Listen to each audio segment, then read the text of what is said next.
Right. So, in yesterday's session, we discussed about introduction about architecture part, because developing a solution architecture for any application, whatever are we going to develop, which is always important for any solution. Either it can be a service-based or a product-based. Providing a solution for requirements is always important. In this regard, so whenever we are trying to understand about the architecture from Java point of view, because as in when people, you're all uh, already a Java people, right? So people, you are all belongs to Java development, right? Wherein you're having some Java programming experience.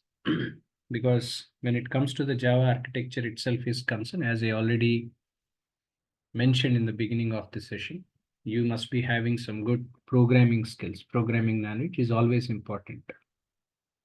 So once if you are working as a programmer, right? So irrespective of the Java you're using, either you may be using a core level or advanced level or enterprise level, Java all that. It's always important for you to understand about the kind of architecture, whatever is needed. So how the implementation of architecture will be taken place and how this has to be taken forward.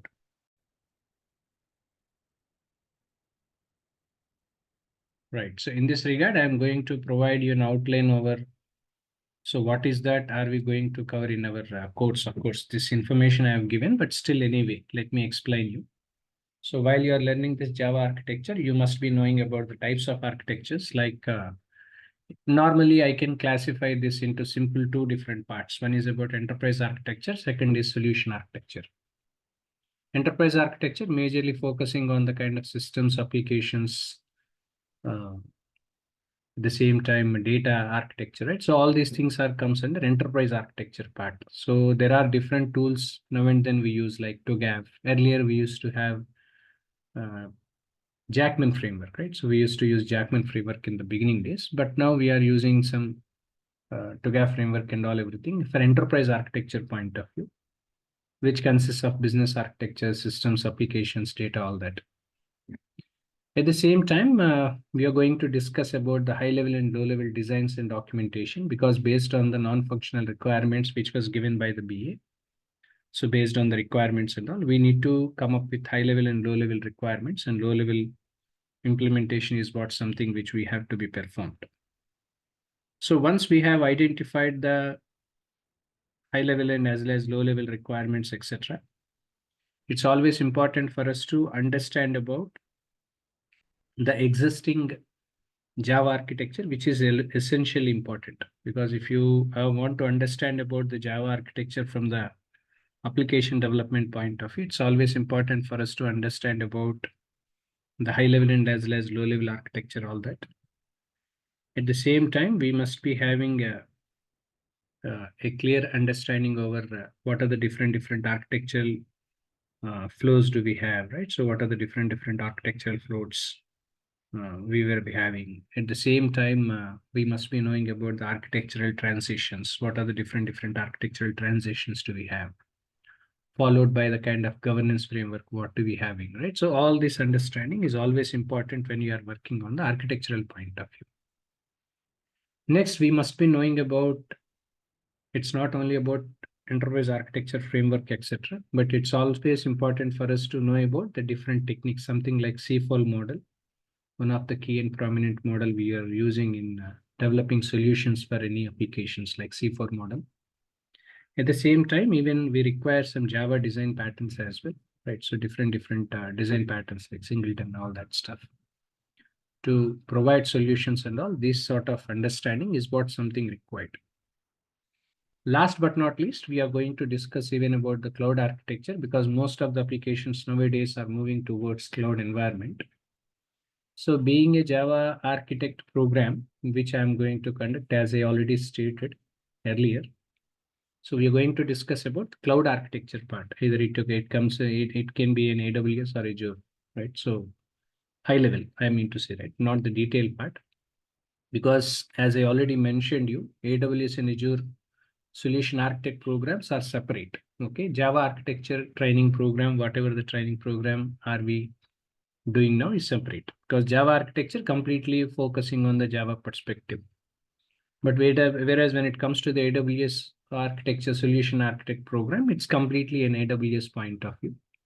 At the same time, we have one more called Azure solution architect, right? So Microsoft Azure is what something which normally we'll be using. So this is where generally the course outline, which generally are we going to conduct, is what something which I have explained last time. Now, what kind of skill sets being an architect you must be good with? Because as in when you guys are from technical side, of course, technical knowledge is required because you need to have some good programming skills, etc. Either it can be an advanced level or core level or advanced level and all. So that sort of knowledge is always required. At the same time, we must be having a knowledge over different enterprise application integration tools. At the same time, Kafka, right? So RabbitMQ and all that. At the same time, having a knowledge over data structures, algorithms. These are all the basic things for programming. At the same time, knowledge over Spring Boot. At the same time, MVC, Hibernate, right? So these are the technical skills, Java programming skills, which person must be good with when a person wants to enroll for Java architect program. Because these are all the common things. Okay, I'm not going to explain those points here because as I already mentioned in the beginning of the enrollment for every one of you. So if you are coming for Java architect program and all, you must be a Java programmer, right? So you must be having Java programming experience. At the same time, whatever the trending technologies like Spring Boot, MVC, Hibernate, right? So these kind of skill sets are required. It's always important for you to know, right? So before you are going for architecture, because our focus is more on the architectural front, right? Not in the programming front. Okay. So if you want, because I think I could see some people were junior level programs, I could see. If you want to have this training program, you can attend first the training program, then you can again you can continue this program. That's not an issue. Okay, right? So first of all, better you complete those things, then you come for Java architect program, because it's completely architectural perspective is what something my program is all about. I already mentioned this point. Now coming back to the skill sets, you must be having a detailed understanding over the product roadmap, because normally when we are working on the agile environment, it's always important for us to understand about the product roadmap. So what must be the product roadmap of the project? All these things you must be good with. You must be having a detailed understanding about what exactly the product roadmap you are going to develop, right? So that sort of knowledge is required. So being a product owner is giving you the product goal and vision. So based on that, what must be the product roadmap you are going to develop? That knowledge is required. Some functional perspective, I don't say complete, but some kind of functional perspective is always advisable to have a 100% skill set as an architect. Of course, being into architect level, we are technical people, but end of the day, some functional skill set is also needed. Next, we must be knowing about the business situation and the problem identification, because understanding the right problem, because let's say there was an existing application where customer wants to enhance this to the next level. Understanding the existing architecture or the application is always important, so that you need to understand that prior to that, you must be understanding about the business situation and the problem. Next, you need to have a knowledge over root cause analysis, where the problem was, etc. All that. Next, in the beginning of the session, as I told you, right, so enterprise architecture understanding is required. So of course, some part of EA will also be covered. Architectural patterns, right? So all these things are there. These are all comes under architectural, enterprise architecture and all. But some kind of high level overview about ADM, right? Architectural development method part of TOGAF, right? So that part I'm covering here. Not the detailed TOGAF, right? So detailed TOGAF, but because enterprise architectural tool TOGAF widely we are using in the industry. So I'm going to discuss about the principles of ADM, right? Architectural development method principles, all that.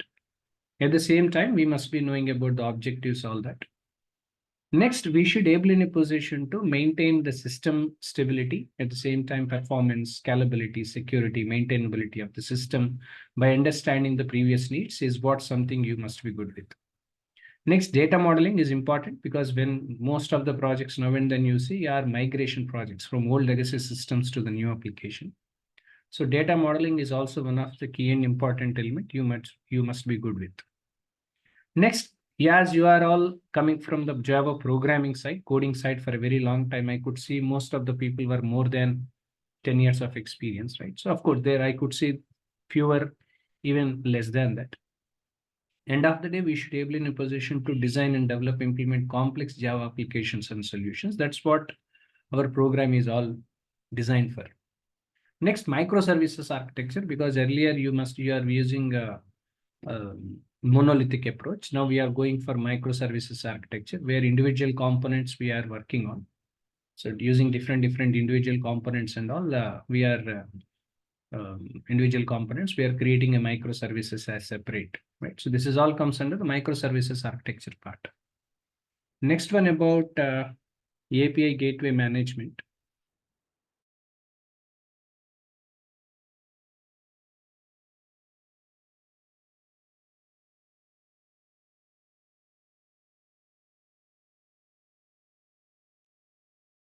Right. So microservices architecture and all everything required.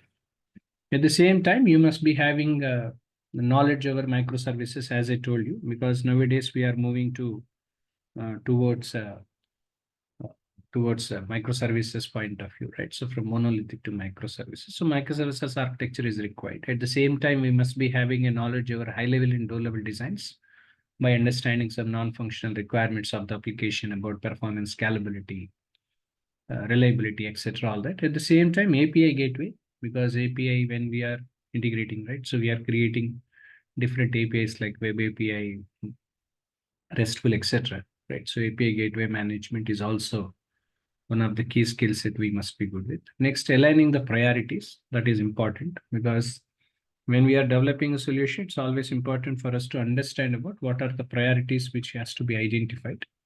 So aligning the priorities is also one of the key and important element, followed by managing the dependencies.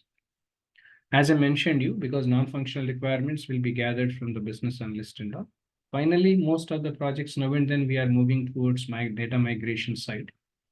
It's always preferable, I can say, having a knowledge over data migration and ETL process, and what are the tools do we use and all. So that sort of skill sets is always required. So this is what something which, being into a Java architect, usually when we are working on the Java architecture part, these are the different skill set. This is what something apart from the, because you must be having, as I already stated earlier, you must be having a strong foundation knowledge over the skill sets what I mentioned you. Okay, because we must be having the technical expertise. At the same time, we must be having some collaborating with the project development expertise, right? So these are all the skill sets which are anyway common, right? So because hence I'm not getting into that again, right? So if you have, then it is more helpful to you to focus more on the developing architecturals, etc. Right? So that's what something which you can do with.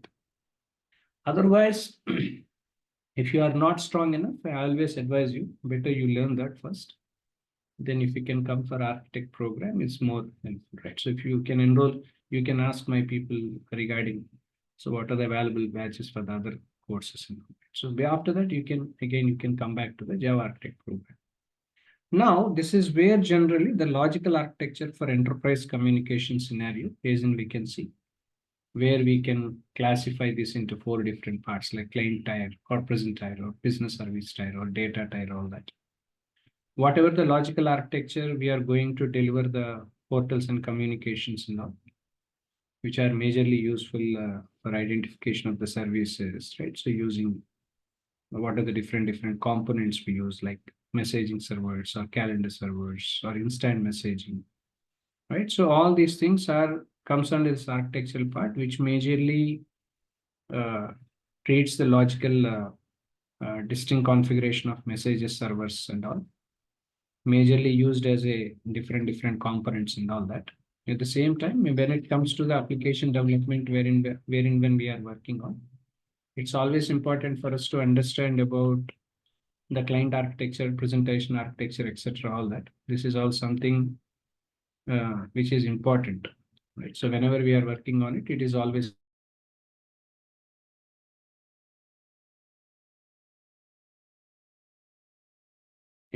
important for us to know about the client server architecture, etc. All that. right? So this is also one of the key and important element wherein we must be knowing, right? So what are the portal developments are we going to do, right? So all these things are comes under this category. At the same time, whenever we are working on this application point of view, as far as the architectural uh, context, right? So logical architectural, all that stuff, we must be having the kind of components which are placed uh, in the dimensions of service levels what we are implementing, as well as the kind of infrastructure service, as well as the dependencies in various components. At the same time, dependencies on communication expressions. At the same time, messaging and calendar channels, access managers for authentications and all. So all these things are comes under this logical architectural point of view. As a um, Java architect, one must be good with, right? So this is what the complete understanding about the Java architect program, which are we continuing, right? So this is what something which today. So if you have any questions, please go.